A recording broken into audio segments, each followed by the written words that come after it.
Hello. Right, here we are. Just a few of us at the minute. Maybe some others will join. I've got the subject for today is apologetics because it's Tuesday and because I say so. I say that Tuesday is Apologetics Day.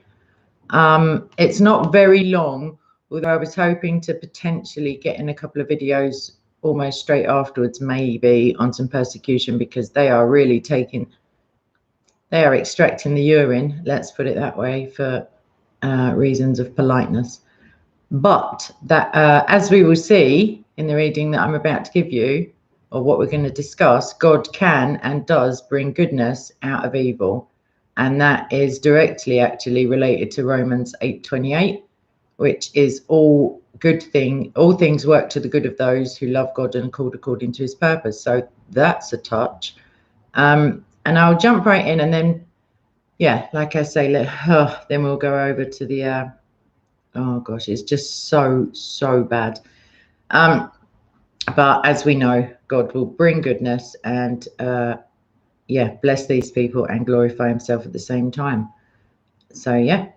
Okay, so this is from R.C. Sproul. I don't know if any of you have heard of him. He was an American Reformed theologian. I think he was a Presbyterian minister as well. He passed away around 4 years ago, but this is kind of his work, as it were. So the question being, if I scoot back to the top, how can God bring good out of evil? Another question is, how can he not? But okay, let's do this. So people tend to feel uncomfortable when reading and learning for the first time that God from all eternity immutably and freely ordains whatsoever comes to pass. So if we just deconstruct that sentence, for all time, God has had the say-so, had the okay of what happens. And if you think of the ramifications of that everything that happens in the world, including evil, basically, including things that evil things that people may do to you or to our brothers and sisters in, for example, Nigeria, Pakistan, etc., and our own sin, I mean, that's pretty ridiculous when you think of it on a superficial level. It's immutably foreordained, as in preordained, from the beginning by God. And that, that on the surface, if you don't look any deeper, that can look like the game is a little bit rigged if our own sin is, ordered in the first place, as it were. If we have been eternally ordained to commit sin, why does God find fault with us? That's another question that springs to mind. When we think of just that one statement, we may as well, I'm being facetious now, we may as well sin just as much as we like then, knowing that we're being directed by the providence of God. And this is the mystery of providence. Doing no violence to the will of his own creatures, God achieves his purposes through his chosen means. And that kind of, if you skate forward with that, that implies that the players, as it were, God is the director, and God gets his aims achieved no matter the small picture experience of us, basically. So one view has it that as we hurtle through space, centrifugal force, gravity, and centripetal force keep us from collapsing and falling out of existence. I think that's pretty standard. So these forces and powers are real. They are external to us, for sure. Gravity exists, but it has no inherent power from the Christian worldview. And basically, like, if you just look at it, it has no power of its own. Even the power of gravity rests upon the primary power of God. That's very important. It's not an independent primary cause. The only primary cause is the one by whom all things are made and in whom all things hold together. And I just thought of a verse that basically has that as Christ, well, God. But yeah, Christ is God. So that's all right. Okay, ultimately, what keeps us from falling off the edge of the earth is the hand of God. So that's a massive plus for us. The all good things coming and being worked for the good of those who love him and those who don't, is that, you know, on the plus side, we have that. And yeah, he exercises his power through the real power of secondary causes, which gravity has now been demoted to. So in terms of human relationships, we, you and I, are secondary causes. And the power that we exert is real. It's not an illusion. It's not quite as I, summarized in the beginning. We're not just bit part players following our lines and foreordained sins, etc. It's not an illusion. We do have power that we exert of our own free will. We're not puppets who have no volition. We have freedom and we have power, but we have no volition, freedom, or power beyond that which God gives us. And that's not quite as restrictive as it seems. He must and does remain sovereign at all times over all of these things. And like I said just now, he brings his sovereign will to pass. Full stop, end of story. It will happen. If God says it will happen, you can literally take that to the bank. Well, not necessarily a secular bank. Okay, so when we discuss God's decrees, which we did yesterday to a certain extent, we speak of the concurrence or the co-occurrence. So these things happen at the same time, the human and the divine will. And concurrence is also called confluence. And both words mean flowing together, you know, happening together. So a biblical example of concurrence is the story of Joseph. So after enduring unspeakable suffering and injustice at the hands of his brothers, who were, I don't want to say it like that, they were bang out of order, Joseph wound up in solitary confinement in a foreign land to all extents and purposes. And after a time, he was released from prison and elevated to the office of like prime minister, basically, in the world's most powerful empire, which was at that time Egypt. And then the famine came, if you remember the story. Whilst he was in prison, the way he secured his release from prison was he prophesied, or divination, basically. He was brought the dreams of the Pharaoh and he correctly identified what those dreams related to. And that's how he came to be in a position of trust with Pharaoh, etc., etc. The rest is history. So the famine came, which he had foretold with his fat cows, skinny cows, you know, all of those kooky kind of dreams that Joseph himself had. And his father, Jacob, who you may know as Israel, sent his sons to Egypt to appeal for food. And at that time, he had no idea who he was sending his sons to. God's sovereign will is above all of this. And he just, from his vantage point, Jacob is just sending his sons out, cap in hand kind of thing, for financial or food assistance, food stamps or whatever. So the brothers meet Joseph, but they don't recognize him until he reveals his identity. And that's kind of, what's the word I'm looking for? That brings to mind the story of the resurrection as well, which we're coming up to with Easter approaching. Until he identifies himself, Christ is also not recognized by those closest to him. So because they'd mistreated him and they knew that Joseph had the power to avenge himself at this point, because he's like a big shot Egyptian politician, whatever you want to call him, they were utterly terrified. And as a result of their terror, they confessed their sins.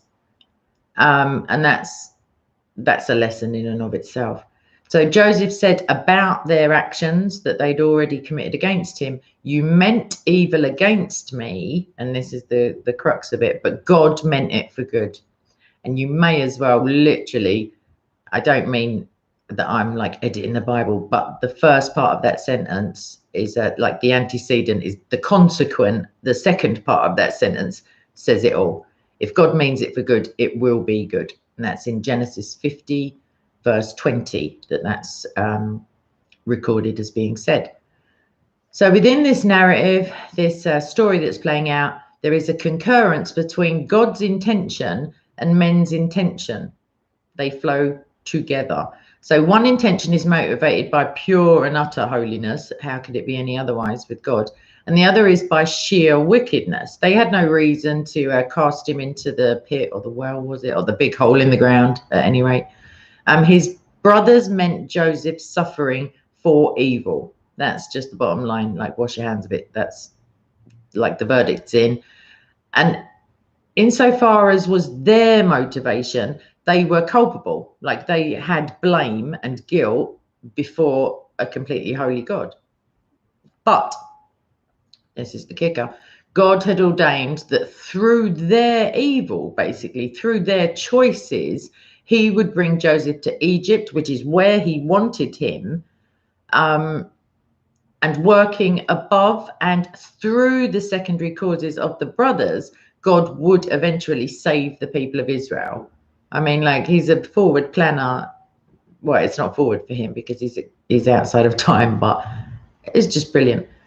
So God used the work of Joseph's brothers, the evil intent that they had in their hearts towards their own flesh and blood, for redemptive purposes for an entire nation. And that doesn't, however, excuse the brothers. So it's not like, because I often pondered, well, years ago when I was a kid, really, I felt, I don't know if it's sympathy.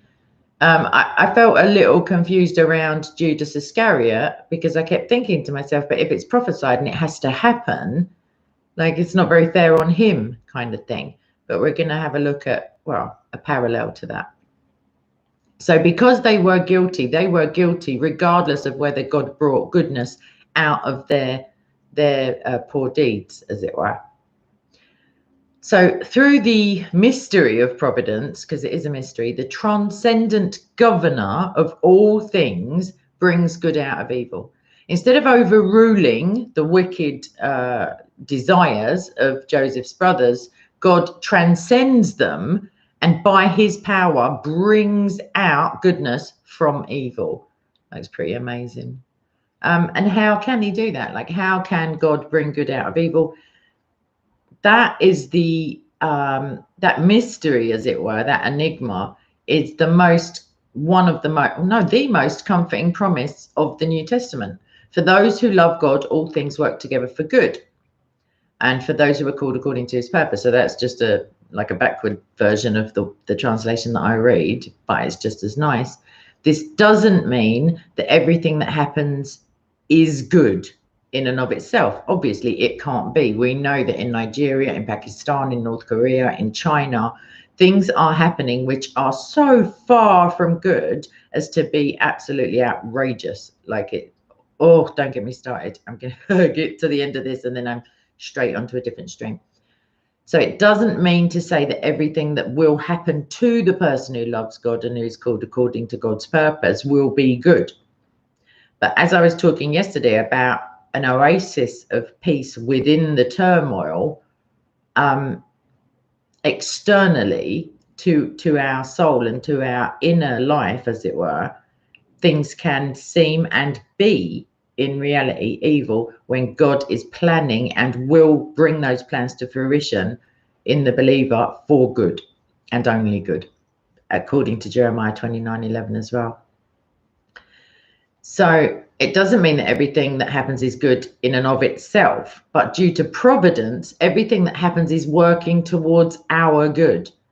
And without the concept of providence, we would miss the consolation, the comfort, the joy of knowing that God stands above and beyond all things. And if you think how utterly just breathtaking that is, that the creator of the universe has a personal vested interest in your well-being, and that's even according to the verse I read yesterday. So yeah, without providence, it doesn't quite work. It doesn't make sense. He's not an isolated spectator who is rooting for us. He's not on the outside, unable to affect anything and just cheering us on, kind of thing. A common view in the evangelical world is that God is powerless to stop these bad things. Spoiler alert. They believe he's standing on the sidelines, hoping the ball bounces the right way again, etc. Like, insert your own sport analogy where you, right there. so that his eternal purposes aren't thwarted, his ineffable plan, his, you know, his end game, as it were. But the fact is, his purposes cannot be thwarted. There's just no such thing. They cannot. Like, he sees a wile and he thwarts it. Like, the wiles of Satan are just nothing. Everything is under his sovereign control. And we see that in the book of Job, that Satan approaches Yahweh in order to kind of ask permission to go and afflict Job. And we know also from other verses, which I can't reference off the top of my head, but I'll put it in the description. God finds it just to afflict those who afflict us, and also that through these afflictions we are blessed. And that's a comfort for me, at least, whilst I'm like, you know, dry heaving while I'm reading about things that are happening halfway across the world to our brothers and sisters. So God cannot be thwarted, like, rest assured, phew.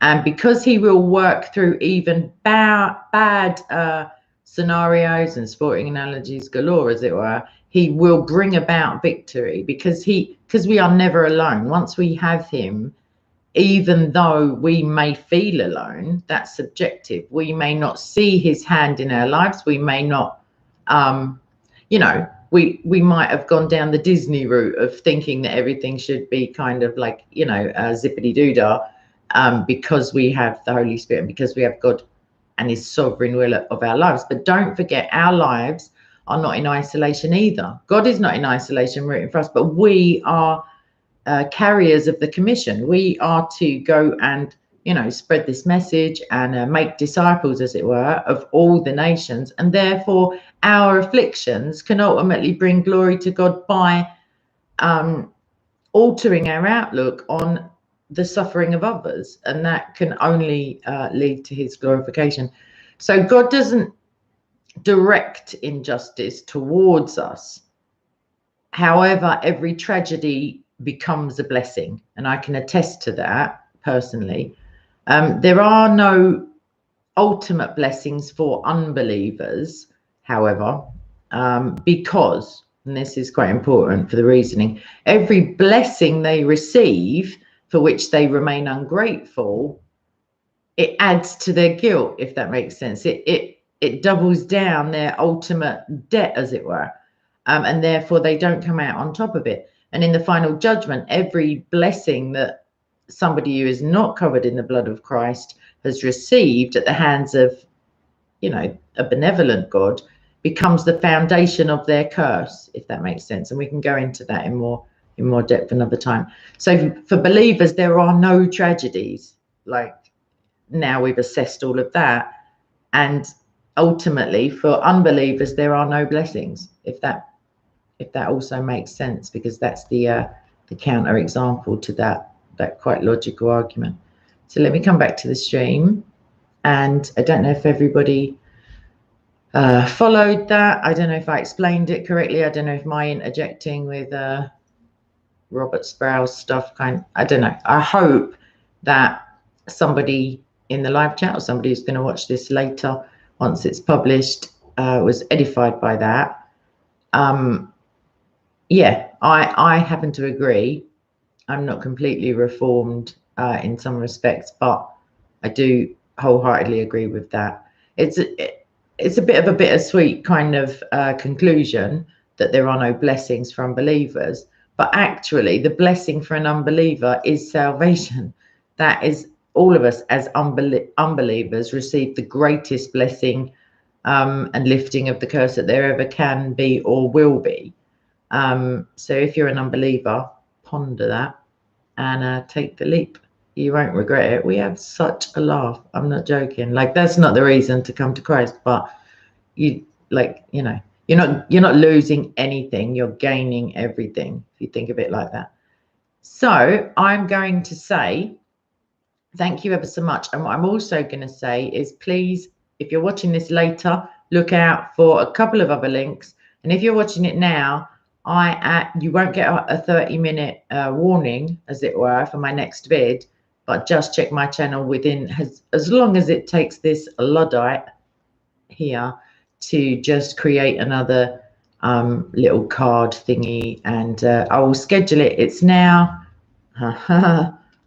It is now, okay, it's 9 minutes to the hour. No matter where you are in the world, it's definitely 9 minutes to the hour. And I will schedule it for, say, 5 past. So you've all got 13 to 14 minutes to have a cigarette. I mean, go and make a coffee, pour yourself a drink, tell the children to be quiet. I don't know what you've got to do. Oh, give gratitude, maintain your attitude of gratitude, etc. Press like. You've got time to subscribe and press the bell, because the bell is very important, darling. And do all the good stuff, basically. Share it around and open secrets. I will see you, lovey, in the next stream, and I hope all of you will follow the example of open secrets and join me back at, what did I say? I can't remember. I said you had 14 minutes, so about 5 past ish. Yeah, about 5 past. All right, lots of love, obviously, because I love you people. I will see you soon. All right, bye.